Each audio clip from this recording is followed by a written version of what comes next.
Welcome to Cashflow Diary, a podcast where we discuss business, money, real estate, and the sharing economy. As a full-time real estate investor, entrepreneur, and all-around problem solver, I have had the privilege of developing individuals into powerful business owners. And today, the focus turns towards you. Our mission is to help you build your real estate empire by leveraging strategies to grow yourself, your mind, and your wallet. Let's get started.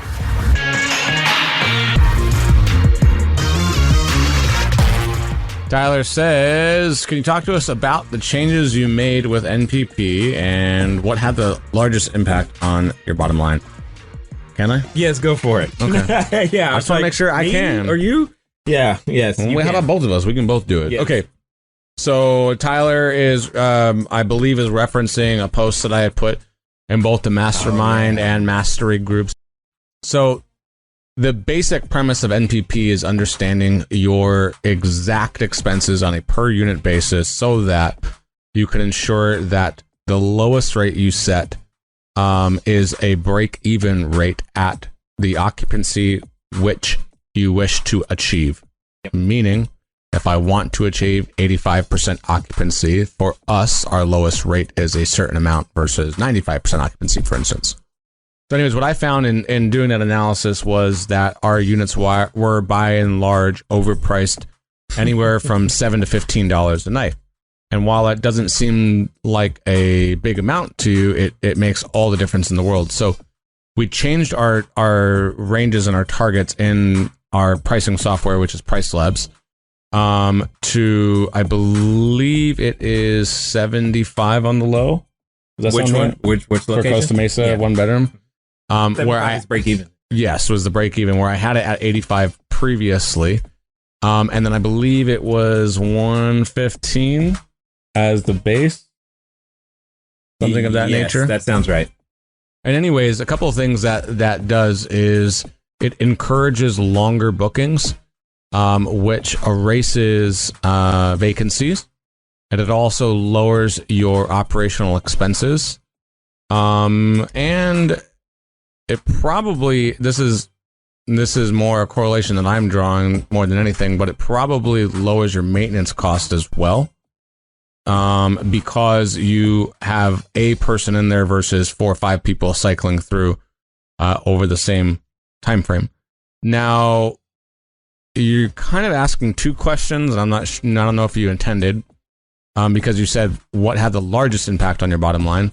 Then that is NPP in a nutshell, what I just shared. Sure. Now, I also did some channel diversification. So in addition to... Well, that's also part, that's the middle part. Understanding right after that, the next thing is to do is to understand the roles. Yes. So Tyler, when you go back through the recordings, what you'll see is how leveraging the different platforms. I think that started towards the end because we spent a lot of time on the front getting the foundation. But towards the end, we talked about how the role that each platform should be playing in your overall strategy in order to be able to even get a few extra percentage points, because you're getting a few extra percentage points, 1 to 2%, like this month is, what is this month? March. And in my world, this month at 27 units, I have 837 days to sell, right? So if I can get 2% more out of those 837 days, that's thousands upon thousands of dollars is what we're talking about, because it's 837 days. That's really what it comes down to. So for example, let's pretend, and this isn't the number, but let's pretend it was $100, a maximum of $100 per day was available, and it's 837 days. That's $83,700. That's $83,700. Well, if you take 2% of that and you're able to increase it because you are doing channel diversification and you're playing the role properly, what ends up happening is that 2% adds up really, really quickly to a lot more money. And because you got the booking so much further in advance than what you would normally do, what you have available to you now is a lower price when you're doing true revenue management. What ends up happening is that you can sometimes go below what it would normally be your break-even price simply to get a reservation, because you don't want to have the vacancy.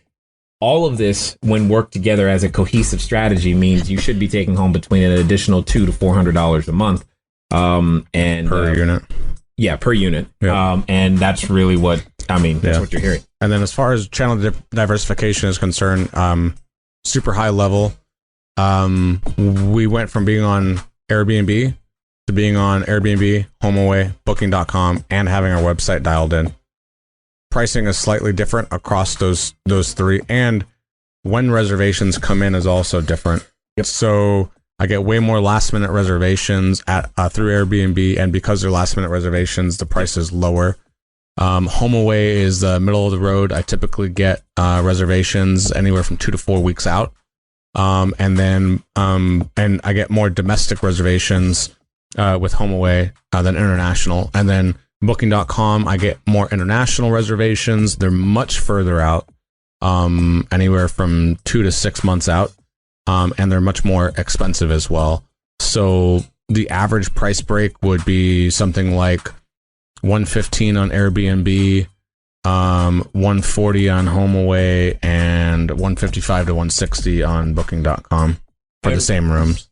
Right, and that's what I was getting ready to say. And what you really want to understand there is that his costs are fixed, but the revenue he's earning is what's variable. And when you can then therefore have a higher profit margin because you're using a platform as it's being intended to be used, you end up, and the key word is you're protecting your profit, or said another way, never lose money.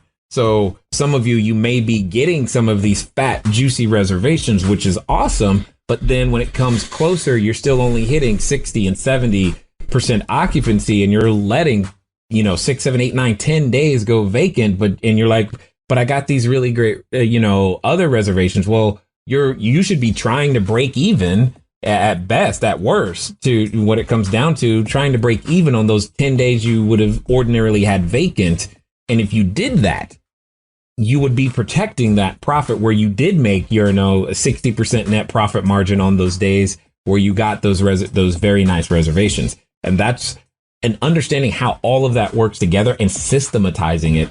That's where MPP has made the difference and lifted everyone's revenue as a whole. The next step after that, and what we'll be talking about, especially as the year progresses, is not only scaling your customer service department, but also adding additional services. And we're going to be talking a lot more about that. I saw Rafa had a question about how do we send direct invoices, and that's where Lodgify comes in, and that's why we're very, very keen on having all of the correct tools with us to make sure that we can do the best. What it comes down to is what you're about to see. So in the same way that you guys have benefited from MPP, and I know you had to wait, but I had to do the testing. I had to figure it out.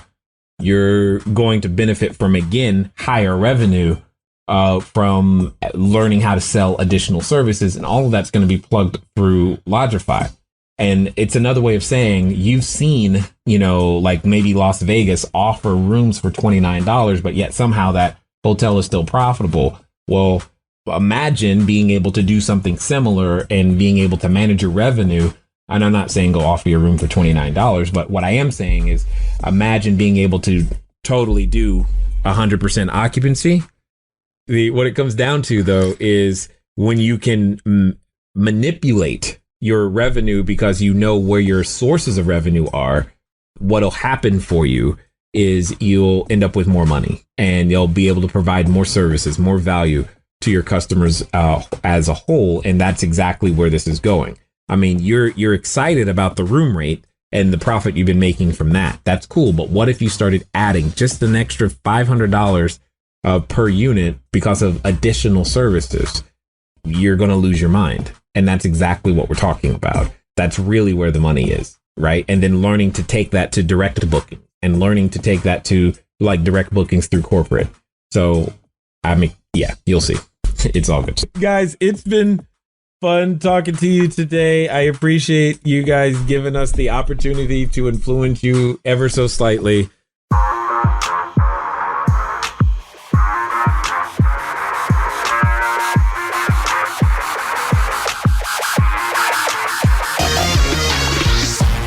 Thank you for tuning in to the Cashflow Diary podcast. If you enjoyed this episode and you'd like to help support the podcast, please subscribe, share with a friend, and leave a rating and a review.